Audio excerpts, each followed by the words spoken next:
Hola, muy buenos días, mi querido amigo, amiga, hermano y hermana. Una vez más te saludo. Una vez más oro por ti para que Dios te dirija, para que Dios continúe al control de toda tu vida. Feliz semana. Damos inicio a una nueva semana y qué importante es que nosotros nos podamos encomendar a Dios para que Él sea el centro de nuestra vida, de nuestros planes, que Él sea el que nos conduzca durante toda esta semana, durante el resto de nuestros días, hasta que descansemos o le veamos venir en gloria y majestad. Pues todo lo que comienza termina y lo único que permanece para siempre es la palabra de Dios, el Dios verdadero, el Dios de reyes y Señor de señores. Llegamos al fin del estudio de este trimestre. Cada día, teniendo un encuentro donde yo estoy agradecido a Dios porque me dio salud, fortaleció mi voluntad, fui alimentado profundamente de cada estudio, cada día. Qué maravilloso es el Señor, qué bueno es Dios quien me permitió ser portavoz de su palabra durante cada día. Espero seguir haciéndolo hasta que Él quiera que lo haga, me lo permita hacer, con mucha humildad, con deseo de crecer espiritualmente, de amarle cada día más y con el deseo de ser portavoz de su palabra. Para el día de hoy vamos a presentar un estudio de toda la semana. De aquí en adelante lo vamos a estar presentando como un estudio resumido de toda la semana y no por porciones de cada día, sino que será un estudio global, pero que estará a tu disposición para siempre, pero específicamente para esa semana, para que lo vayas escuchando por parte o repasando, pero será el nuevo formato que vamos a tener. Yo una vez más te invito a que tú puedas convertirte en un canal de bendición. ¿Qué estás haciendo por Cristo mientras vida Él te da? ¿Sembrando estás su palabra o te hallas durmiendo quizás? ¿Qué estás haciendo? ¿Qué estás haciendo? Su vida Él dio por ti y tú y yo, ¿qué le daremos? Esto me confronta a mí cada día. Todo lo que tengo y todo lo que soy lo debo a Él. Y no puedo hacer menos que entregarme por completo a mi Señor, servirle en todo momento. Una vez más te pido que puedas, si quieres hacerlo, si Dios lo coloca en tu corazón, apoyar este ministerio, compartiendo esta porción de la palabra con las personas a quien este mensaje sin duda alguna les va a hacer bien, empezando por ti. Ve al canal de YouTube, dale un like, suscríbete al canal, compártelo. Es un buen contenido porque es el contenido de la palabra del Señor que va a servir de edificación para tu vida y para todo aquel con quien tú lo compartas. Vamos entonces a culminar el estudio de este trimestre con una lección pues final. Imágenes del fin. Y a lo largo de este trimestre hemos aprendido principios importantes de interpretación bíblica de las profecías que se encuentran en las Escrituras. Hemos entendido que no se trata simplemente de predecir el futuro, sino de ver cómo Dios actúa en la historia para cumplir sus propósitos eternos. Al cerrar esta etapa, reflexionamos sobre cómo ciertos eventos del pasado, reales, históricos, también tienen una dimensión profética que arroja luz sobre acontecimientos finales. Esta semana nos enfocaremos en 3 historias. La historia de Jonás y la encomienda que Dios le da con ese mensaje dirigido al pueblo de Nínive, la caída de Babilonia y el surgimiento de Ciro como libertador del pueblo de Dios. Cada una de estas narraciones, aunque ocurridas en un contexto histórico específico, proyecta una cantidad de imágenes del fin que son sombras o figuras de lo que ocurrirá justo antes del regreso de Cristo. No se trata solo de lecciones morales e históricas, sino de patrones proféticos que revelan principios del conflicto final. Al observar cómo Dios trató con Nínive, con Babilonia y con su pueblo cautivo, allí entonces descubrimos verdades presentes para esta generación. En otras palabras, lo que fue será, y Dios nos está preparando para ser parte activa del cumplimiento final de su plan redentor. Vamos a ir con el estudio de la parte que corresponde al día domingo. El profeta renuente se titula la lección para el día domingo. La historia de Jonás comienza con un llamado claro que Dios le da al profeta. Dios le dice: levántate y ve a Nínive, aquella gran ciudad, y pregona contra ella. Jonás 1:2. Pero la respuesta del profeta no fue ir y cumplir con lo que Dios le encomendó, sino huir. Y aquí empieza una de las historias más humanas de toda la Biblia, porque ¿quién de nosotros no ha sentido miedo en algún momento, resistencia o hasta rechazo frente a una misión divina difícil? Jonás temía de ir y cumplir con esta misión, pues con razón humanas válidas. Esa misión significaba ir a predicar a Nínive, que no era cualquier ciudad, sino que era la capital de todo un imperio, del imperio asirio, pero que era una capital de un imperio brutal. Era una ciudad cruel, era una ciudad impía, era una ciudad violenta. Entonces, de una u otra manera, su temor estaba fundado, ¿no? Sería un mensaje impopular, quizá incluso suicida. Sin embargo, el llamado de Dios era claro. Este mismo conflicto lo enfrentamos hoy de manera personal y como pueblo de Dios cuando proclamamos mensajes impopulares para el mundo moderno, como el mensaje a la gran Babilonia espiritual que dice: salid de ella, pueblo mío. Es el mensaje que encontramos allí en Apocalipsis 18:4. Muchos evidentemente rechazan este mensaje.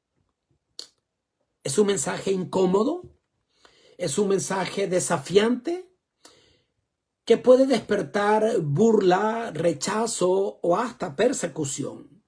Pero es el mensaje de Dios y es el mensaje que Dios nos ha dado. En Mateo 12, 38 al 42, allí Jesús se refiere directamente a la experiencia de Jonás como una señal profética para aquella generación incrédula. Dice, así como Jonás estuvo 3 días y 3 noches en el vientre del gran pez, así estará el Hijo del Hombre en el corazón de la tierra. Entonces, acá se nos revelan dos cosas. La experiencia de Jonás prefigura la muerte, sepultura y resurrección de Cristo. Pero en segundo lugar, la reacción de Nínive ante la predicación de Jonás condena la dureza de los que rechazan al mismo Hijo de Dios. Jesús señala que ellos, refiriéndose a gentiles, paganos, se arrepintieron ante un profeta renuente y luego dice, ¿cuánto más deberíamos nosotros o ustedes arrepentirse al oír el mensaje de uno que está acá hablándoles, que es mayor que Jonás? En medio entonces de la tormenta, cuando se le pregunta quién es él, Jonás responde, soy hebreo y temo a Jehová, Dios de los cielos, que hizo el mar y la tierra. Jonás 1:9. Y esta declaración es notable porque reconoce a Dios como creador del cielo, de la tierra y del mar. Y este lenguaje se refleja directamente en el mensaje del primer ángel que encontramos en Apocalipsis 14:7. Temed a Dios y dadle gloria. Adorad a aquel que hizo el cielo y la tierra, el mar y la fuente de las aguas. Es decir, Jonás, a pesar de su resistencia, anuncia un mensaje que apunta a la adoración del verdadero Dios creador, como se hará en el tiempo del fin. Así que Jonás fue enviado a una gran ciudad corrupta con un mensaje impopular pero urgente, un mensaje de juicio, de arrepentimiento. Y nosotros somos enviados pues a un mundo violento, a un mundo cruel, con un mensaje aún más decisivo, universal y urgente. Somos llamados a proclamar una verdad que no siempre será bienvenida, pero Dios no nos pide que tengamos éxito, sino que simplemente lo demos, porque es un mensaje que no es de éxito según el mundo, pero según los planes de Dios es el mensaje de Dios, que nosotros debemos ir, avanzar y presentarlo en todo momento. ¿Cuál es la aplicación entonces para nosotros hasta este punto? Bueno, muchos de nosotros en mayor o menor grado, pues llevamos algo de Jonás. Tal vez no huimos físicamente, pero sí emocionalmente o espiritualmente. Lo hacemos cuando dudamos, cuando nos justificamos, cuando procrastinamos en el cumplimiento de la misión y en nuestra preparación personal y de nuestras familias. Evitamos ciertos temas por temor a ser rechazados. Pero como Jonás, Dios nos sigue y nos sigue llamando. Y como Jonás, puede que Dios use incluso nuestras crisis para redirigirnos hacia nuestra misión. El mensaje que llevamos puede ser impopular, pero es el mensaje que salva. Y cuando lo proclamamos con fe, Dios se encarga de los resultados. Ahora, en la parte del día lunes, el título para este día es una obra de arrepentimiento. Cuando Jonás finalmente obedeció a la voz de Dios y fue finalmente a Nínive, su mensaje fue breve, fue directo, fue impactante. Lo leemos en Jonás 3:4. Quizás la campaña evangelística con el mensaje más corto de toda la historia de la humanidad. Su mensaje fue único y fue claro.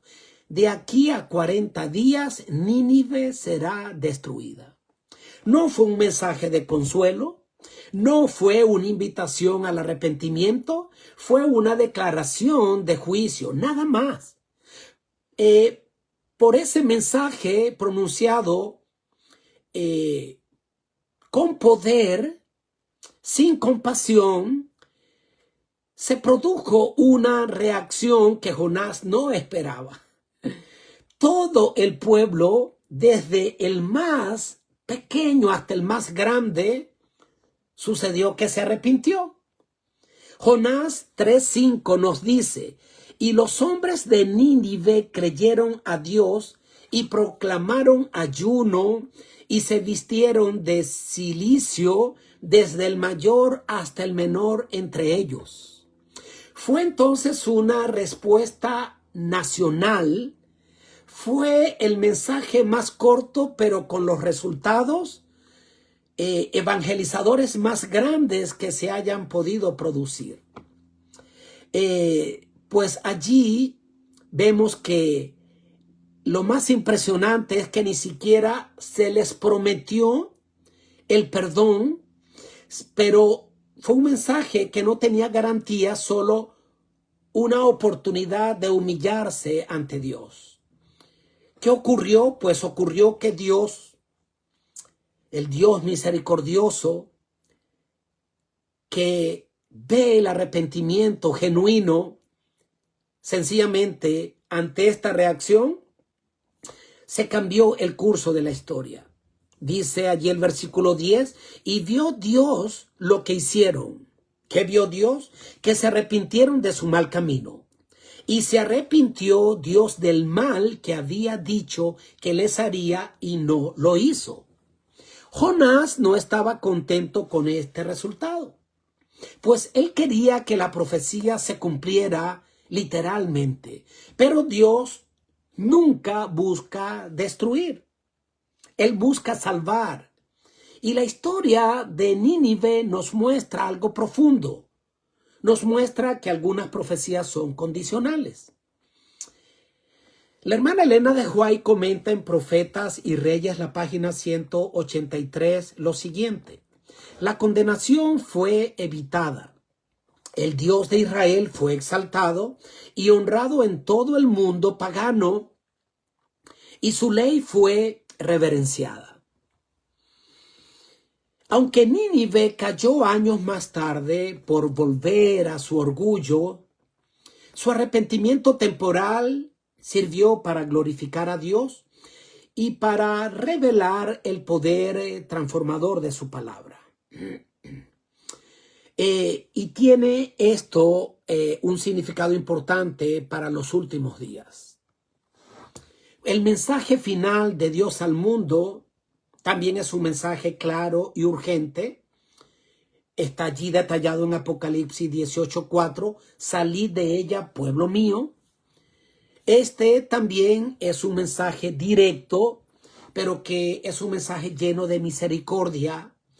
Dios dice: salgan, porque si no salen, pues yo voy a destruir a los que no salgan.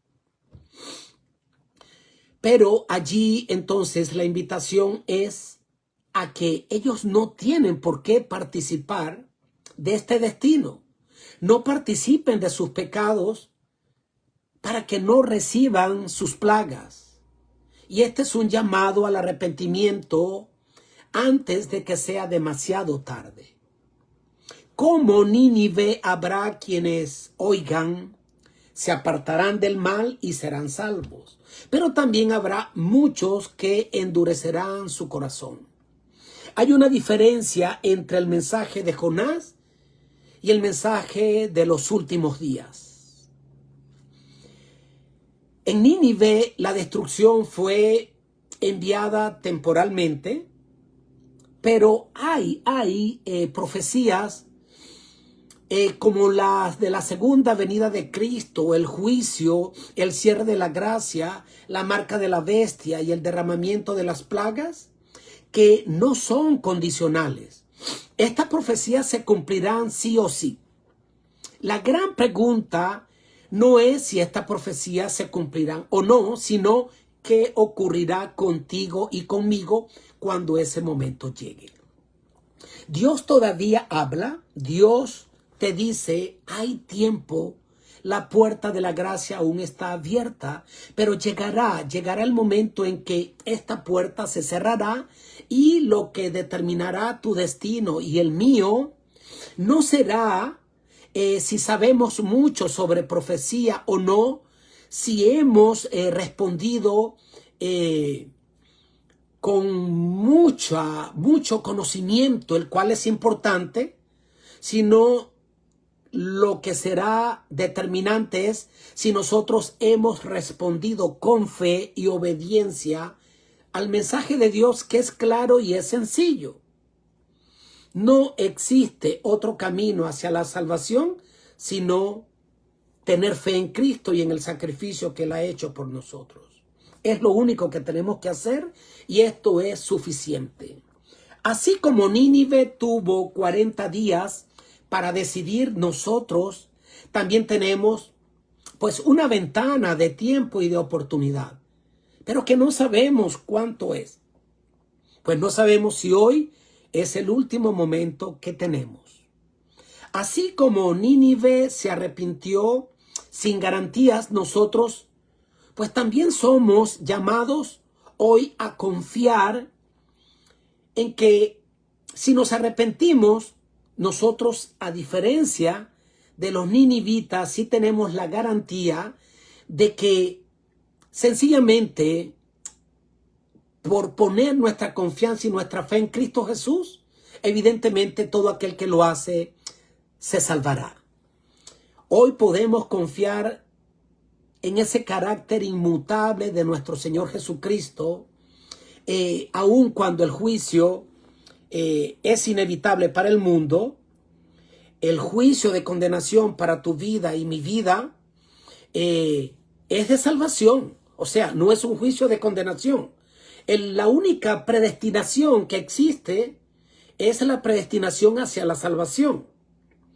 Es solo que Dios respeta tu libertad y la decisión que tú y yo finalmente tomemos. Porque al final Dios y el sacrificio de su Hijo Jesucristo es suficiente para que todo aquel que en Él crea sea salvo. La pregunta es, ¿estamos escuchando su voz? ¿Nos estamos apartando del mal? ¿Estamos llamando a otros con la misma urgencia con la que Jonás caminó proclamando este mensaje en Nínive? Hoy es el día de arrepentirnos y de decidir consagrarnos, porque cuando se cumpla todo lo profetizado ya no habrá más tiempo para cambiar de bando. Y quiera Dios que tú y yo podamos aprovechar la gracia de Dios, la puerta de la gracia, entrar por ella y tener acceso al trono de Dios, donde allí somos justificados solo por la sangre del Cordero que nos limpia. Y ese es mi deseo para ti. Luego entonces continuamos con el estudio del día martes, titulado La fiesta de Belsasar.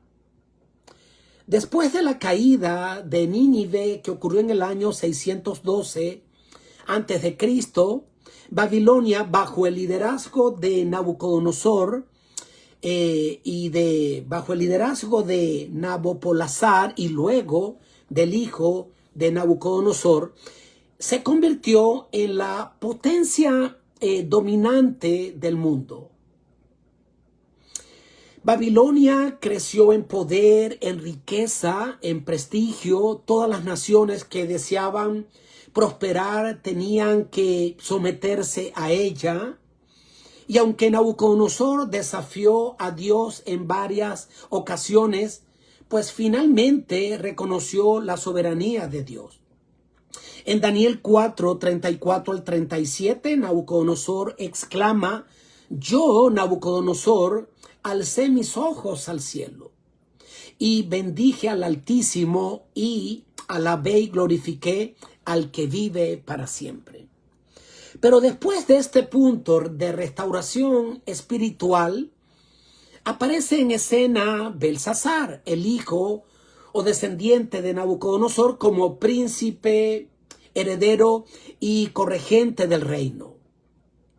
La escena de Daniel 5 nos lleva directamente al corazón de una fiesta desenfrenada.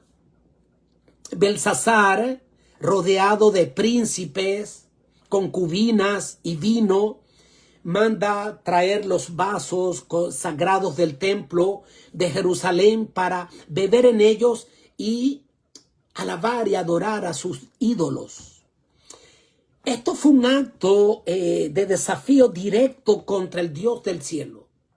No solo fue un gesto de irreverencia, sino que fue una declaración de arrogancia espiritual,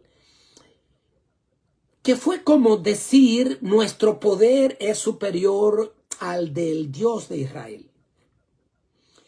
Pero en medio de la fiesta, una mano sobrenatural escribe en la pared: Mene, Mene, Tekel, Ufarsin. El reino se estremece, nadie puede interpretar el mensaje que estaba escrito en la pared hasta que apareció Daniel. Y Daniel le dijo entonces: ¿y tú? Pues sencillamente has sido pesado en balanza y has sido hallado falto, y por eso hoy vas a perecer. Pero lo interesante acá es que Daniel le dice: ¿y tú? Haciendo alusión a lo que había sucedido con Nabucodonosor, le dice: ¿y tú, su hijo Belsasar, sabiendo esto, no has humillado tu corazón? Entonces acá se le presenta a Belsasar en qué consistió su tragedia. Pues Belsasar conocía la historia de su padre. Sabía de cómo Dios le había humillado, pero finalmente cómo Dios lo restauró cuando Nabucodonosor reconoció la soberanía de Dios. Y sin embargo, él no aprendió nada de la historia de su padre. La condenación de Belsasar, por lo tanto, no fue una condenación por ignorancia, sino por orgullo. Y esa es la lección espiritual central del estudio de este día. Las personas finalmente no serán condenadas por falta de información, sino por la dureza de su corazón frente a una verdad que se les presentará de una u otra manera. Así como Belsasar ignoró el testimonio de su padre y se burló de lo sagrado, muchas personas hoy también rechazan las advertencias de Dios. Aún teniendo suficiente luz, deciden seguir andando en la oscuridad. En los últimos días, cuando se proclame el mensaje final de Dios, como dice Apocalipsis 14 y 18, muchos tendrán la oportunidad de conocer la verdad. O mejor dicho, todos van a tener la oportunidad de conocer la verdad. Pero la decisión no dependerá solamente del conocimiento, sino de la disposición del corazón a aceptar a Cristo como su Salvador. La gran pregunta es: ¿estás tú dispuesto a humillarte delante de Dios cuando Él te habla? ¿Estás dispuesto a reconocerle como el soberano y como ese Dios que te ama y que te desea salvar? La escritura en la pared fue clara: pesado has sido en balanza y fuiste hallado falto. Daniel 5:27.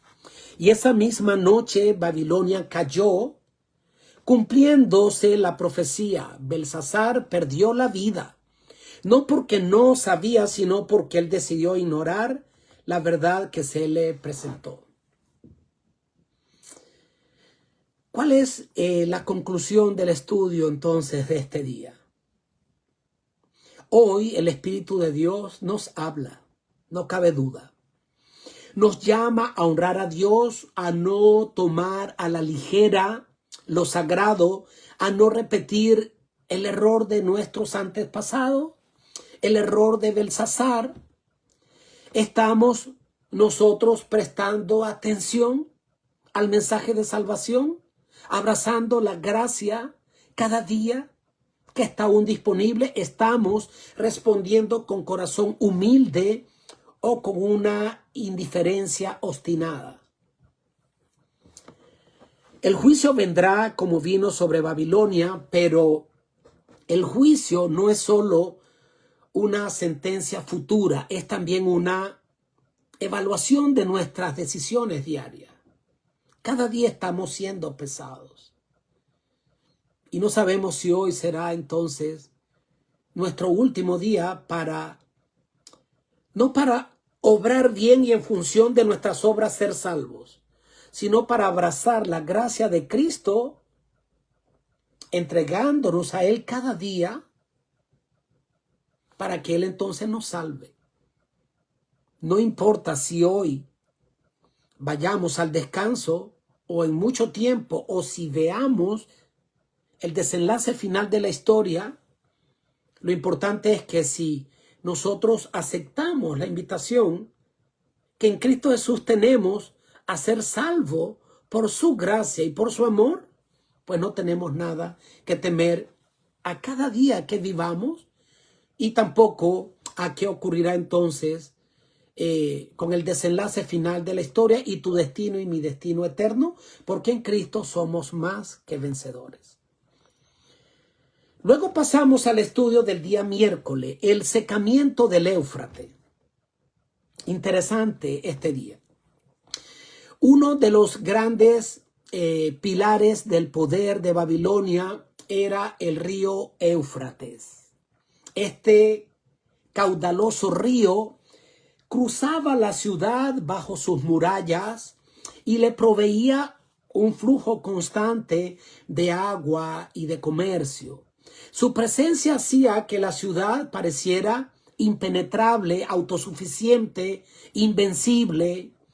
Sin embargo, lo que parecía su mayor fortaleza se convirtió en su ruina. La historia nos cuenta que Nitocris, una antigua reina babilónica, había desviado el río en una ocasión para realizar obras en la ciudad. Ciro el persa aprovechó esta idea y durante una noche de fiesta desvió el Éufrates hacia un pantano, haciendo descender su nivel, de tal manera de que sus tropas pudieron entrar por debajo de las murallas caminando por el lecho del río y tomaron la ciudad sin resistencia porque los muros internos estaban desprotegidos. El historiador Heródoto menciona que los habitantes del centro de Babilonia seguían celebrando sin saber que la ciudad ya había sido tomada. Este evento tiene un paralelismo directo con respecto al tiempo del fin, especialmente a la luz de lo que enseña Apocalipsis 16, del 12 al 16.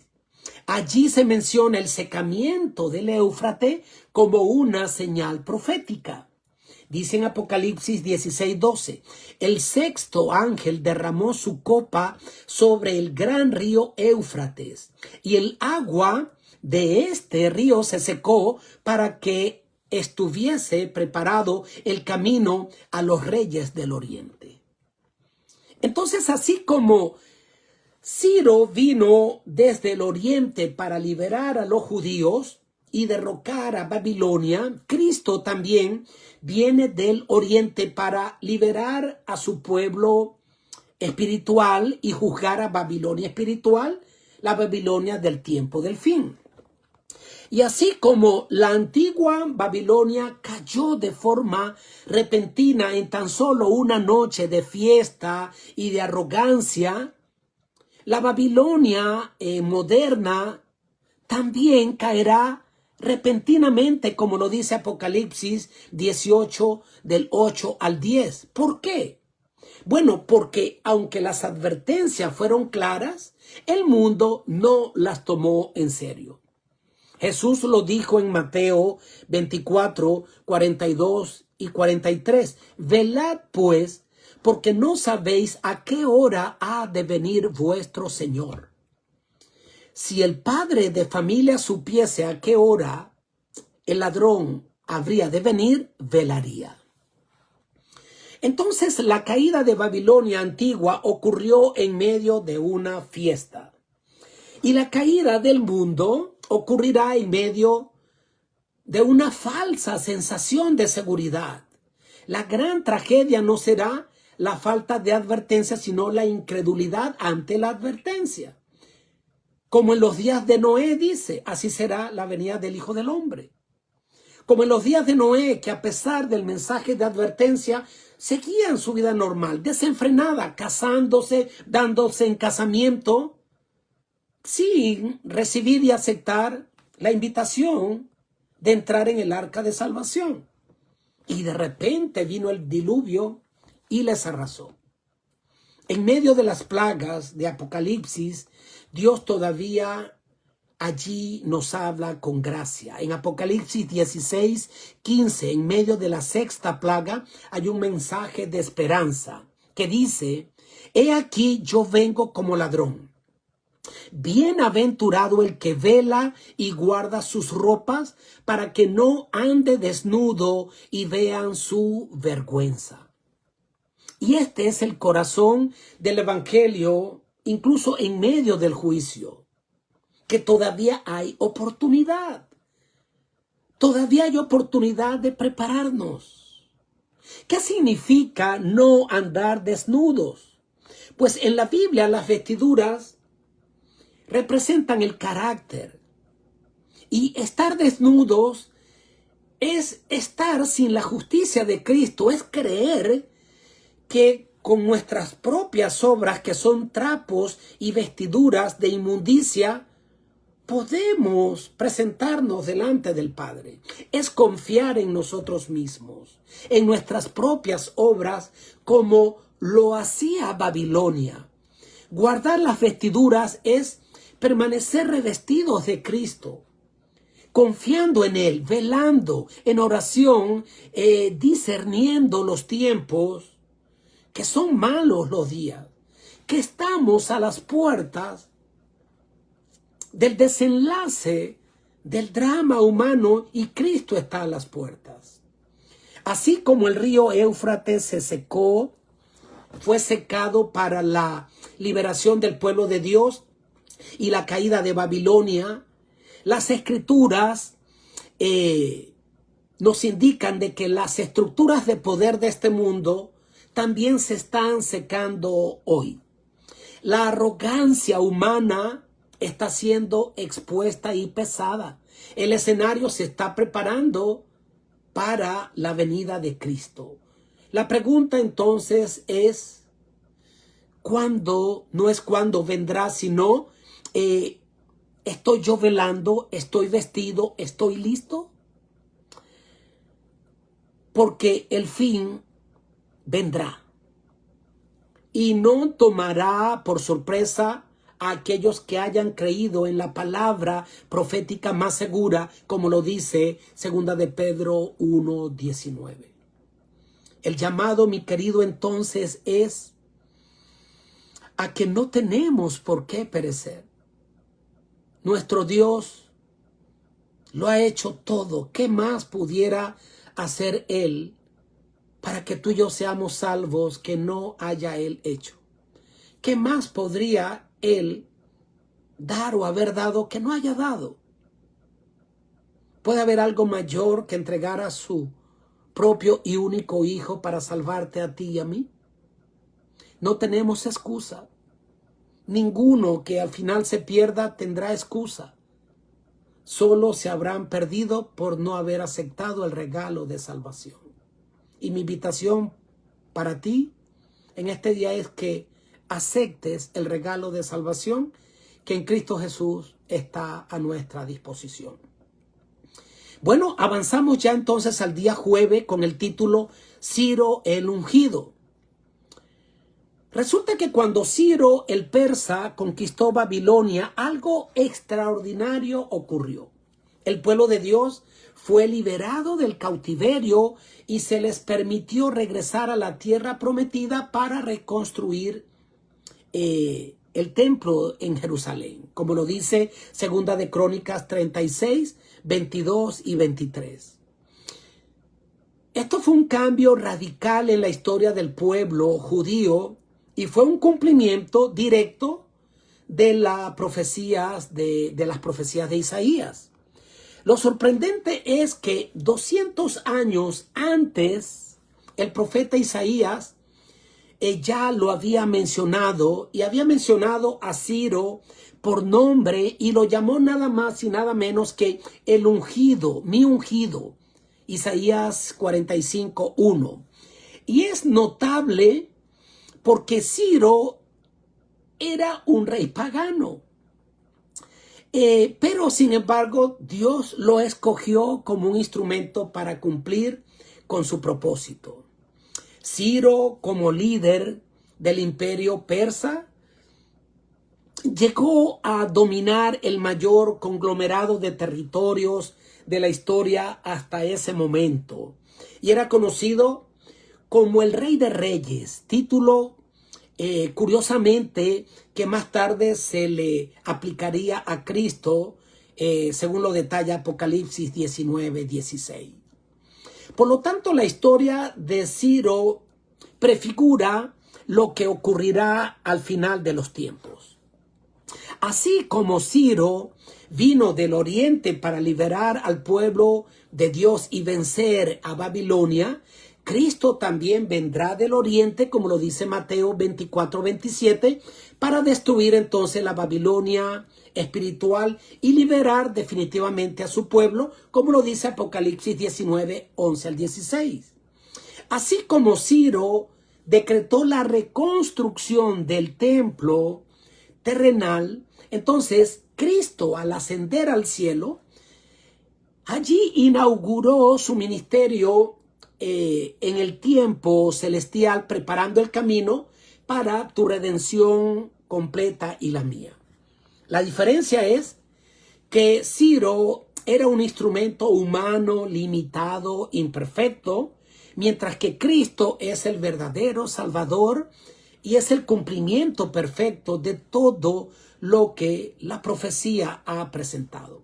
En Segunda de Crónicas 36, 22 y 23 leemos el decreto de Ciro. Esta proclamación no solo puso fin al exilio, sino que también allanó el camino para la reconstrucción de Jerusalén, del templo, lo cual fue crucial para el cumplimiento de muchas profecías, incluyendo la llegada del Mesías siglos después. De hecho, en el cano hebreo original, es curioso que la Biblia termina no con Malaquías, sino con el decreto de Ciro. Y el Nuevo Testamento comienza con el nacimiento de Jesús, el Ciro antitípico. Así entonces hay una línea directa entre el decreto de restauración y el ministerio del Salvador. ¿Qué nos enseña esto entonces? Lo más impactante de esto es que Dios usó a un rey pagano para llevar a cabo su voluntad. Esto nos recuerda algo importante, que Dios es soberano, que Él dirige la historia, incluso usando instrumentos que nosotros nunca usaríamos o esperaríamos que Dios use. A veces juzgamos a las personas por su religión, por su historia o su pasado o su condición social, pero recuerda que Dios puede obrar por medio de quien Él quiera. Dice la Escritura que Dios utiliza lo simple del mundo para avergonzar a los sabios, para cumplir su plan de salvación. Por lo tanto, no debemos nosotros etiquetar a nadie. El mensaje de redención es para nosotros, pero también es para todo ser humano, para grandes y pequeños, desde un rey pagano como Ciro hasta el más humilde de los pecadores. Este hecho también nos confirma o nos llena de confianza de que, aunque el mundo parezca desenfrenado, Dios sigue estando al mando. Sus promesas se cumplirán con o sin tu participación o la mía, usando incluso medios inusuales. Así que la conclusión es que Dios está al control. Ciro no era perfecto, no era judío, no conocía plenamente al Dios de Israel, pero fue ungido por Dios para liberar a su pueblo. Así también en los últimos días, Cristo, el verdadero ungido, vendrá no solo a liberar, sino a restaurar todas las cosas. ¿Qué nos toca entonces a nosotros hacer hoy? Confiar, pero no confiar en los sistemas humanos, en los hombres, ni en los gobiernos con los métodos humanos, sino en el Dios que cumple su palabra a través de incluso instrumentos inesperados. Bueno, mi querido, llegamos a la conclusión de este maravilloso estudio. Vemos que después de todo lo que hemos estudiado, hay una verdad que resalta poderosamente. Una vez más lo digo, es lo que la lección de este trimestre nos presentó. Y es que Dios es el soberano y Él está al control de la historia de este mundo, pero también de tu historia. Y aunque el mundo a veces crea que no, o tú en tus propias batallas creas que no, y que Dios está ausente, Dios nunca ha dejado de estar al control. Dios está al control y vemos cómo los imperios se levantan y caen, los reyes aparecen y desaparecen, pero detrás de todo ello hay un soberano que guía los destinos humanos con un propósito mayor, con un propósito eterno. La hermana Elena de White, en el libro Profetas y Reyes, en la página 356, presenta la siguiente declaración. A cada nación que subió al escenario de acción, se le permitió ocupar su lugar en la tierra para que pudiera determinarse si iba a cumplir los propósitos del vigente y santo o no. La profecía describió el nacimiento y el progreso de los grandes imperios mundiales como Babilonia, Medo-Persia, Grecia y Roma. Con cada uno de ellos, al igual que con las naciones de menos fortaleza, la historia se repitió. Cada uno tuvo su tiempo de prueba, cada uno fracasó, su gloria se desvaneció y desapareció su poder. Aunque las naciones rechazaron los principios divinos y con ello labraron su propia ruina, un propósito divino predominante ha estado obrando manifiestamente a través de los siglos. Este propósito divino sigue vigente. Dios no ha dejado de obrar. Y aunque el mundo parezca fuera de control, el plan de redención sigue avanzando con firmeza hacia su cumplimiento final. Pero también hemos aprendido que la profecía bíblica no es un destino fatalista. Jeremías 18 nos da una imagen preciosa y es la del alfarero que moldea el barro Y allí entonces Dios declara, en un instante puedo hablar contra una nación o un reino para arrancar, derribar y destruir. Pero si esa nación se convierte de su maldad, yo también desistiré del mal que había pensado hacerle. Pero si hace lo malo ante mis ojos y no oye mi voz, desistiré del bien que había determinado hacerle. Jeremías 18, del 7 al 10.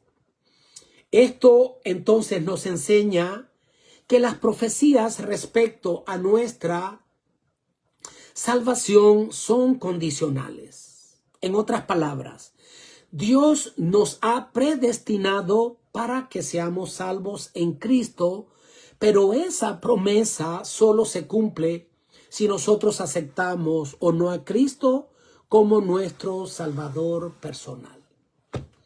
Llegamos al final. ¿Qué podemos decir como las últimas palabras de todo este estudio? Ha sido una lección maravillosa. Hemos recorrido la historia de imperios, reyes, profecías, pero no como un simple repaso de eventos antiguos, sino como una revelación del carácter de un Dios que nos guía con justicia, con paciencia, con misericordia. Mis queridos, hemos visto que Babilonia cayó por su orgullo y hemos visto que Cristo fue levantado como instrumento de liberación. Hemos visto que el pueblo de Dios fue restaurado por medio de un rey pagano y nosotros hoy estamos llamados a decidir si formaremos parte o no del reino eterno. El mensaje final es claro, el propósito de Dios se cumplirá, prevalecerá. Y la gran pregunta no es si Él cumplirá su palabra, sino si tú y yo nos uniremos a su propósito. Es por eso que es tiempo de entregarnos sin reservas al Señor. No podemos posponer nuestra entrega y no podemos descansar en lo que los instrumentos humanos harán, ni en cada uno de estos sistemas que caen, ni en nuestra propia justicia, sino que solo podemos confiar en Cristo, el Rey de Reyes y Señor de Señores, quien viene pronto para llevarnos a la tierra prometida. Para mí ha sido un honor, una vez más te lo digo, haber podido ser portavoz de este mensaje maravilloso de salvación. Agradezco a Dios porque he crecido, pero agradezco a Dios porque Él me permite estar confiado ante un futuro que no promete nada bueno, pero sí promete la cosa más maravillosa que puede llegar a tu vida y a mi vida.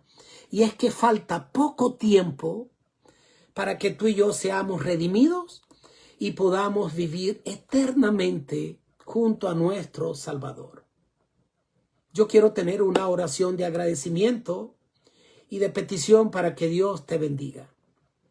Padre querido, gracias. Gracias por estos 3 meses en los cuales tú cada día abriste tu palabra delante de nosotros para alimentarnos. Gracias por la salud que nos diste, por la disposición de cada día sin faltar a un solo día de ellos, y todo por tu gracia y por tu amor. Hoy queremos consagrarnos a ti. Queremos reconocerte como el único Dios verdadero y aceptar a Cristo como nuestro Salvador. Bendice a todo aquel que reciba esta palabra y que no rechacen el mensaje de salvación. Lo pedimos, lo rogamos por los méritos santos de Cristo Jesús, nuestro Salvador. Amén. Dios te bendiga, mi querido amigo. La próxima semana vamos a dar inicio a un nuevo trimestre, a un nuevo tema, a un nuevo estudio. y espero por la gracia de Dios estar allí recibiendo del Señor un mensaje de esperanza que va a nutrir mi vida y también la tuya. Dios te bendiga. Ha sido un placer poder entonces ser un canal de bendición para tu vida. Comparte este mensaje con todo aquel que puedas. Dios te bendiga. Chao.